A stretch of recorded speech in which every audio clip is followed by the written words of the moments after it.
Pakistan affairs की जानिब से अस्सलाम वालेकुम। ये हमारी दूसरी वीडियो है जिसमें हम एटमी हथियार बनाने के लिए पाकिस्तान के ज़ेर इस्तेमाल टेक्नोलॉजी और पाकिस्तान के एटमी हथियार के डिज़ाइन के बारे में बात करेंगे। ये वीडियो दो हिस्सों पर मुश्तमिल होगी। पहला हिस्सा ताबकार मवाद यानी यूरेनियम और प्लूटोनियम के बारे में होगा। जिस तरह आम असलहा में बारूद इस्तेमाल होता है, इसी तरह एटमी असलहे में यूरेनियम इस्तेमाल होता है। यूरेनियम लोहे से ज़्यादा वज़नी एक धात होती है जिसकी लोहे की तरह कानकुनी की जाती है। पाकिस्तान के पास कुदरती यूरेनियम के काफ़ी ज़खायर मौजूद हैं। कानकुनी से हासिल की जाने वाली मिट्टी में यूरेनियम की मिक़दार काफ़ी कम होती है। इस मिट्टी को तवील अरसे तक एक ख़ास किस्म के तेज़ाब में डालकर छोड़ दिया जाता है। मिट्टी में मौजूद यूरेनियम तेज़ाब के साथ कीमियावी अमल करता है और यूं मिट्टी में से यूरेनियम अलग हो जाता है। तेज़ाब और यूरेनियम का मुरक्कब फिर सुखाया जाता है और एक पीले रंग के अंसर के तौर पे सामने आता है और इसको येलो केक कहा जाता है। ये पहला मरहला है। येलो केक नामी यूरेनियम के इस तेज़ाबी मुरक्कब में फ्लोरीन नामी गैस डाल दी जाती है। फ्लोरीन यूरेनियम के साथ कीमियावी अमल करके यूरेनियम को यूरेनियम फ्लोराइड नामी एक गैस में तब्दील कर देती है। इस गैस को सिलेंडरों में डाल के आगे भेज दिया जाता है। ये दूसरा मरहला है। अगला मरहला समझने के लिए हमें अपनी बारूद वाली मिसाल पे वापस जाना होगा। जिस तरह बारूद की चंद किस्में होती हैं, कुछ बारूद तेज़ जलते हैं और कुछ आहिस्ता, इसी हिसाब से उनका इस्तेमाल होता है। माचिस पे लगा बारूद आहिस्ता जलता है, गोली में मौजूद बारूद तेज़ जलता है और धमाका पैदा करता है। इसी तरह यूरेनियम की दो किस्में होती हैं, बहुत तेज़ जलने वाली यूरेनियम 235, आहिस्ता जलने वाली यूरेनियम 238। अब तक किए जाने वाले तमाम मराहिल में यूरेनियम तो अलग हो गया, लेकिन ये दोनों किस्में आपस में मिली हुई हैं। अगला मरहला इन दोनों किस्म के यूरेनियम को अलग करने के लिए है। अब तक हासिल की गई यूरेनियम फ्लोराइड गैस में यूरेनियम 238 की मिक़दार 99.3% और यूरेनियम 235 की मिक़दार 0.7% है। चूँकि यूरेनियम 238 आहिस्ता जलता है, इसको एटमी रिएक्टरों में बिजली बनाने के लिए भेज दिया जाता है। एटम बम बनाने के लिए सिर्फ यूरेनियम 235 कारआमद होता है। चूँकि यूरेनियम 238 का एटम भारी होता है और यूरेनियम 235 का एटम हल्का होता है, इन दोनों किस्म के यूरेनियम के वज़न के फ़र्क को इस्तेमाल करते हुए इन दोनों को अलहदा किया जाता है।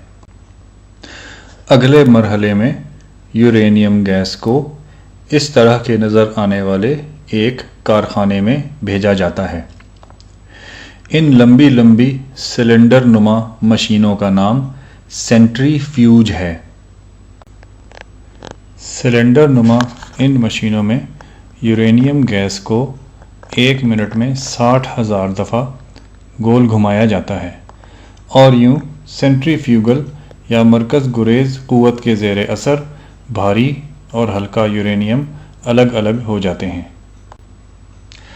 भारी यूरेनियम 238 जो कि एटमी हथियारों के लिए गैर मौजू है, अपने वज़न की वजह से सिलेंडर की दीवारों के साथ गोल घूमने के दौरान चिपक जाता है, جبکہ ہلکا یورینیم 235 جو کہ ایٹمی ہتھیاروں کے لیے موزوں ہے درمیان میں رہ جاتا ہے۔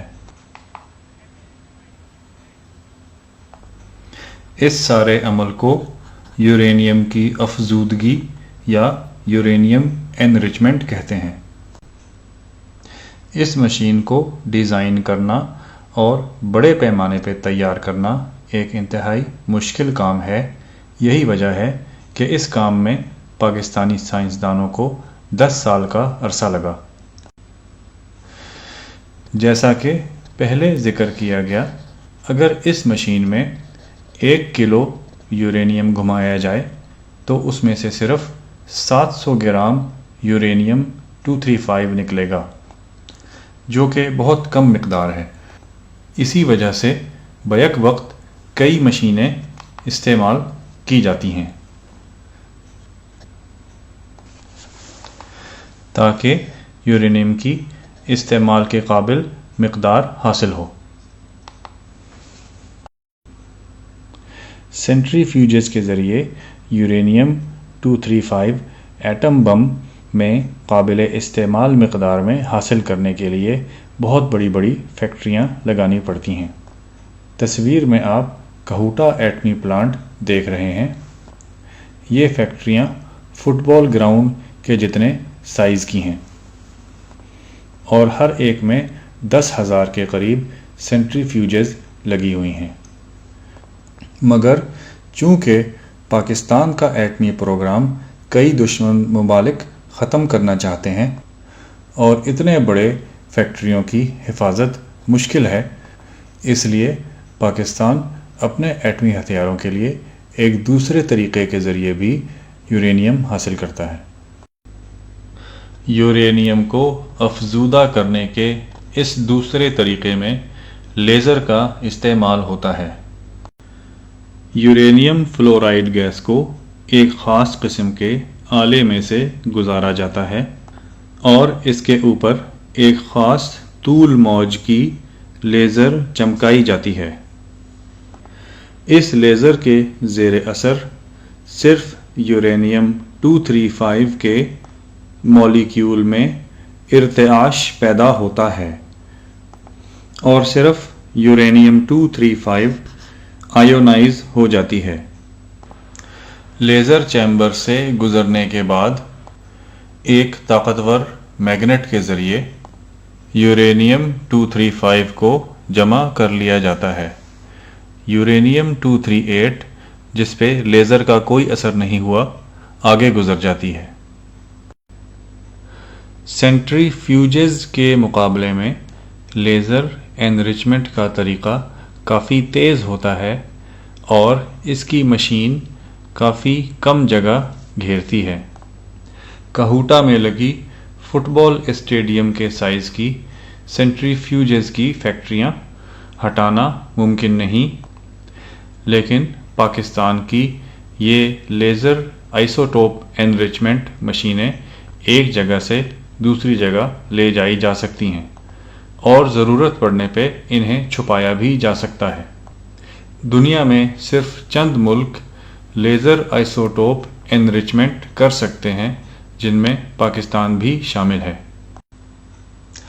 اور یوں یورینیم کی افزودگی یا انریچمنٹ کا عمل پورا ہوتا ہے۔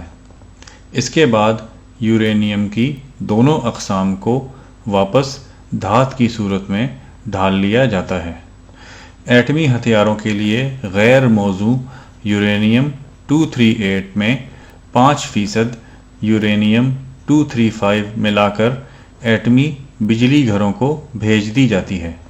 خالص یورینیم 235 ایٹمی ہتھیار بنانے کے لیے بھیج دی جاتی ہے۔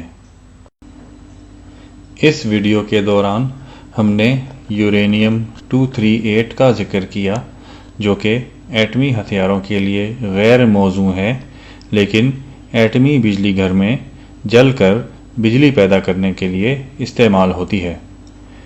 اس قسم کی یورینیم کا ایک اور استعمال بھی ہے۔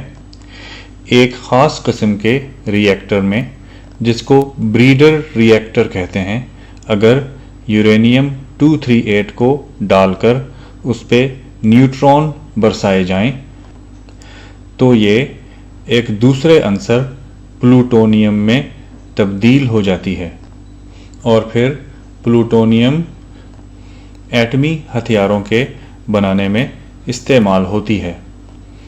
इस ख़ास किस्म के रिएक्टर्स को बनाना मुश्किल काम है, लेकिन पाकिस्तान ने ये प्लूटोनियम बनाने वाले रिएक्टर मुल्क में ही तैयार किए और कई सालों से कामयाबी के साथ चला रहा है। एक एटम बम बनाने के लिए कम अज़ कम 25 किलोग्राम यूरेनियम चाहिए होती है, जबकि सिर्फ 4 किलोग्राम प्लूटोनियम से यही काम लिया जा सकता है। यूरेनियम कुदरती तौर पे कानकुनी के ज़रिए हासिल की जाती है, जबकि प्लूटोनियम कुदरती तौर पर हासिल नहीं की जा सकती बल्कि रिएक्टर में बनाई जाती है। रिएक्टर में बनाए जाने के अलावा प्लूटोनियम हासिल करने का कोई और तरीक़ा नहीं। और यूँ हमारी इस दूसरी वीडियो के पहले हिस्से का इख्तिताम होता है। इस वीडियो के दूसरे हिस्से में हम पाकिस्तान के बनाए हुए एटम बमों के डिज़ाइन के बारे में बात करेंगे। उम्मीद है इस वीडियो ने आपकी मालूमात में इजाफ़ा किया होगा। हमारी तरफ से अल्लाह हाफ़िज़। पाकिस्तान जिंदाबाद।